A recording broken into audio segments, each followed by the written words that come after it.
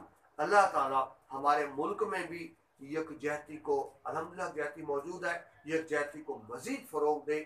ہم اپنے اختلافات کو، علاقائی اختلافات کو ختم کریں، اختلافات کو ختم کریں کہ قومی یکجہتی اور سالمیت کے ذریعے ہی کوئی بھی ملک، معاشرہ اور قوم ترقی کر سکتا ہے۔ قومی یکجہتی ہی وہ واحد رستہ ہے جس کو اپنا کر ہم پاکستان کا جھنڈا دنیا میں بلند کر سکتے ہیں اور ایک عظیم قوم کا درجہ حاصل کر سکتے ہیں۔ لیکچر مکمل ہوا۔ آج کے لیکچر میں ہم نے دیکھا قومی یکجہتی اور سالمیت سے کیا مراد ہے، اس کی تعریف کیا ہے، اس کے عناصر اور اہمیت کیا ہے۔ دوسرے لیکچر میں ہم باقی سبق کو مکمل کریں گے۔ یہ دو لیکچرز پر مشتمل تھا۔ امید ہے آپ کو پسند آیا ہوگا، مفید معلومات ملی ہوگی۔ بیٹا توجہ سے لیکچر بھی سنیں، توجہ سے پڑھا بھی کریں۔ آپ کے امتحان نزدیک ہیں۔ اللہ تعالیٰ آپ کو زندگی کے ہر میدان میں کامیابی عطا فرمائے۔ پروفیسر مشرف احمد کو اجازت دیجیے۔ اللہ